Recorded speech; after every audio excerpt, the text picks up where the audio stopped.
समर्थ. तुम्हा सगळ्यांच्या आपल्या स्वामी सूत्र व्लॉग या चॅनलवर मनापासून स्वागत. स्वामी भक्त हो, आज पुन्हा एकदा तुमच्यासाठी नवीन स्वामी संदेश घेऊन आलेली आहे.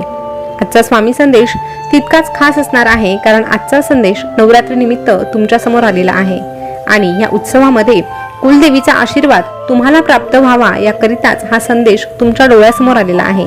म्हणून हा संदेश टाळू नका, शेवटपर्यंत ऐका आणि कुलदेवीचा आशीर्वाद, स्वामींची कृपा म्हणून याचा स्वीकार करा आणि अगदी तशाच पद्धतीने हे आयुष्य जगण्याचा प्रयत्न करा. स्वामी महाराज तुम्हाला सदैव साथ देतील.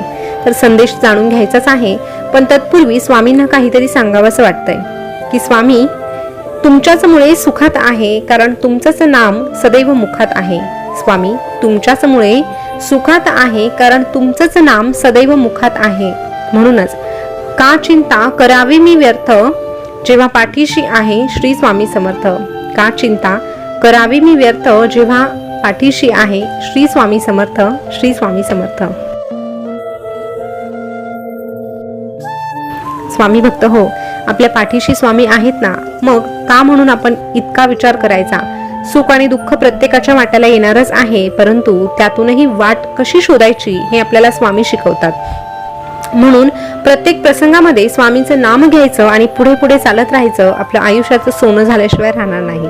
तर असो, तुमचंही आयुष्य मंगलमय व्हावं असं वाटत असेल तर तुमच्या समोर 2 मंगल कलश दिसत आहे. त्या मंगल कलशापैकी एका मंगल कलशाला स्पर्श करा आणि तुमच्यासाठीचा संदेश काय आहे हे देखील जाणून घ्या आणि त्या पद्धतीने जगण्याचा प्रयत्न करा, वागण्याचा प्रयत्न करा.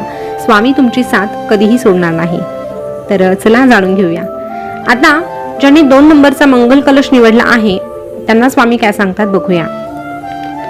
स्वामी महाराज अशा भक्तांना सांगतात, अरे प्रसंग आणि विषय कोणताही असू दे, तुझे शब्द सुंदरच असायला हवे.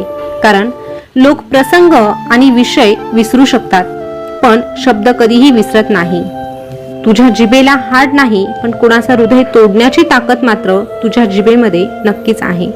म्हणून शब्द वापरताना कुणाच्या हृदयाला धक्का पोहोचेल असे शब्द वापरू नको. इथेच कमवायचं आहे आणि इथेच गमवायचं देखील आहे. म्हणून कोणाला काही देता आलं नाही तरीही चालेल, पण कोणाचे मन मात्र तू दुखावू नको. माणुसकीचं मोल हे नेहमी पैशापेक्षा खूप मोठं असतं आणि ज्याच्यामुळे तू दुःखी होतो त्याचा हिशोब आम्ही घेत असतो.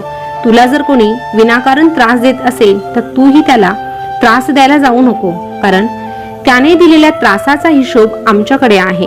त्याच्यासाठी तू तुझा वेळ खर्च करू नको आणि तुझ्या कर्मांमध्ये छेडछाडही करू नको.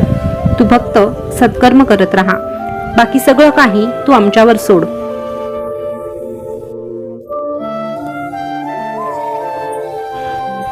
अरे तुझा न्यायाधीश न्याय करताना चुकू शकतो, पण तुझी ही स्वामी माऊली कधीही चुकत नाही. आमचं सगळ्यांवर बरोबर लक्ष असतं. म्हणून तू फार चिंता करू नकोस. तू तुझं काम प्रामाणिकपणे कर आणि आमचं नाम जपत राहा. आम्ही तुला कशाचीही कमी पडू देणार नाही. तुझ्या आयुष्यातलं दुःख कमी करण्यासाठी आम्ही सदैव तुझ्यासाठी राहणार आहोत. पण एक गोष्ट लक्षात घे, आम्ही तुझ्या आयुष्यातलं तेच दुःख कमी करू शकतो जे तुझ्यावर दुसऱ्यांनी लादलेलं आहे.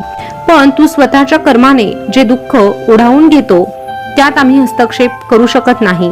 म्हणूनच तू तुझे कर्म नेहमी सुंदर ठेव, तुझं मन स्वच्छ ठेव. बाकी सगळं काही बघायला आम्ही समर्थ आहोत. तू निश्चिंत राहा, भिवू नकोस. आम्ही तुझ्या पाठीशी आहोत. आम्ही सदैव तुझ्या पाठीशी आहोत.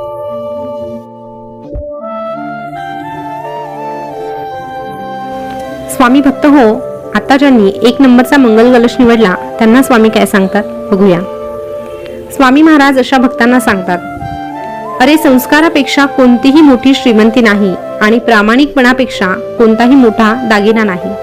ज्याच्याकडे ह्या 2 गोष्टी असतात तोच खरं भाग्यवान असतो आणि अशा भाग्यवान व्यक्तीचं सगळं चांगलंच होणार आणि सुख त्याच्यापर्यंत चालत येणार.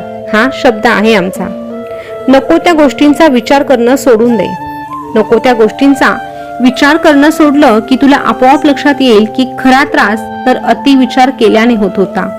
अतिविचार केल्याने तुझी संकट दूर जात नाही, उलट तुझा मनस्ताप वाढतो, मानसिक त्रास वाढतो. म्हणून अतिविचार करण्यापेक्षा त्यावर मार्ग कसा काढता येईल याचा विचार कर. अरे जीवनात कधी कधी तू एकटा पडतोस, तू घेतलेले निर्णय चुकीचे ठरतात आणि म्हणून लोकांच्या नजरेत तुझी किंमत शून्य होऊन जाते. पण हे आयुष्य आहे आणि ह्या आयुष्यामध्ये असं होणारच. कधी कधी निर्णय चुकणारच, पण एखादा निर्णय चुकला म्हणून तू चुकीचा आहे हे सिद्ध होत नाही. आणि जे लोक असं ठरवतात त्या लोकांना तू महत्त्व देऊ नकोस. अरे तू अनमोल आहेस हे विसरू नकोस. भूतकाळात जे घडलं असेल ते घडलं, पण त्या विचारात तू तुझं भविष्य आणि वर्तमान खराब करू नकोस. अरे एखादा निर्णय चुकला म्हणून माणूस चुकीचा ठरत नाही हे लक्षात घे.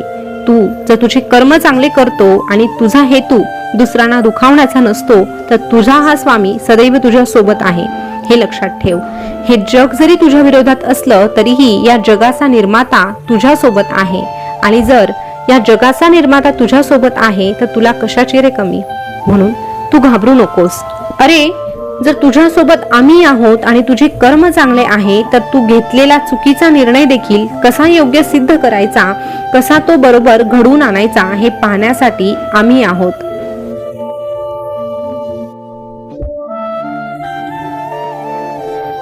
म्हणून तू फार काळजी करू नकोस. लोकांचा अतिविचार करू नकोस. फक्त पुढे चालत असताना भूतकाळातला अनुभव घे आणि मग पुढे पाऊल टाक. आणि पुढे पाऊल टाकत असताना आम्हाला सदैव तुझ्या सोबत ठेव. मग बघ तुला प्रत्येक वळणावर फक्त आणि फक्त यशच मिळेल.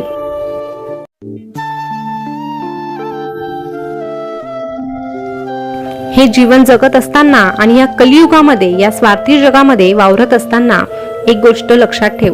जिथे समोरून संवाद जाणून बुजून संपवला जातो तिथे तू देखील नवीन सुरुवात करू नको. स्वाभिमान गहाण ठेवू नकोस. उगाच खोटी नाती विकत घेऊ नकोस. अरे तुझ्या माणसांसाठी जर तुला कधी झुकण्याची वेळ आली तर आवर्जून झुकावं, पण जिथे प्रत्येक वेळेत तुलाच झुकण्याची गरज पडेल तिथे मात्र तू थांबावं. कारण प्रेम नेहमी माफी मागणं पसंत करतं आणि अहंकार नेहमी माफी मागायला भाग पाडणं पसंत करतं.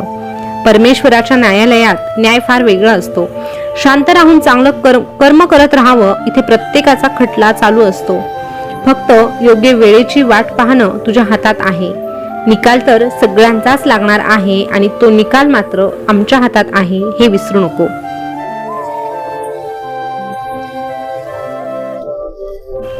पृथ्वीवर तुम्ही सगळे पाहुणे म्हणून आहात हे कायमचे लक्षात ठेव.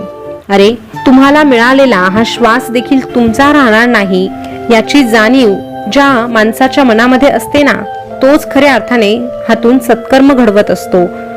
अरे एक दिवस हे सगळं काही इथेच सोडून तुला आमच्याकडे यायचं आहे, आमच्यामध्ये विलीन व्हायचं आहे. म्हणून जोपर्यंत इथे तुला मुक्काम मिळत आहे तोपर्यंत आनंदाने जगायला शिक. एकदा की इथला मुक्काम संपला की तुझं असं स्वतःचं काहीही राहत नाही. म्हणून हा मनुष्य देह लाभला आहे तर ह्या मनुष्य देहामध्ये जेवढी होता होईल तेवढी भक्ती कर, तेवढे सत्कर्म कर आणि सतत मुखामध्ये आमचं नाम ठेव. अरे तू जो श्वास घेतो ना हा श्वास देखील आमचाच आहे. म्हणून तू जेव्हा जेव्हा श्वास घेतो तेव्हा तेव्हा त्या श्वासासोबत तू आमचं नाम घे. जसं श्वास घ्यायला तुला सांगावं लागत नाही तसंच नाम घेण्यासाठी तुला सांगण्याची गरज कधीही पडू देऊ नकोस.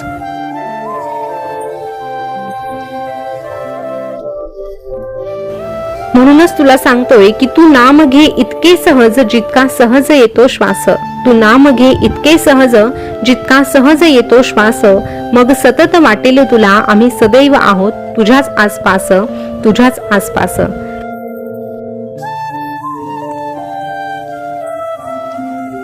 भिवू नकोस मी तुझ्या पाठीशी आहे, भिवू नकोस मी सदैव तुझ्या पाठीशी आहे. स्वामी भक्त हो, या नवरात्री निमित्त तुमच्या समोर जो मंगल कलश आला होता तो तुम्ही निवडला असेल तर कुठला निवडला होता हे कमेंट करून नक्की कळवा. आणि असेच संदेश ऐकायला आवडत असेल तर आपल्या स्वामी सूत्र ब्लॉग या चॅनलला सबस्क्राईब करा.